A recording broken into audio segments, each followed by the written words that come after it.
வெள்ள முடி வந்த பின்னோ கள்ளத்தனம் செய்யணுமா? குள்ள நரி வேலையெல்லாம் எங்கிட்டதான் காட்டணுமா?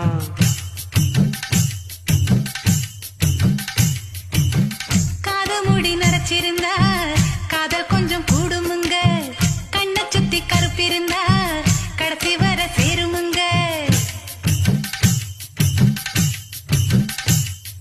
ஏங்கி ஏங்கி வீங்க போற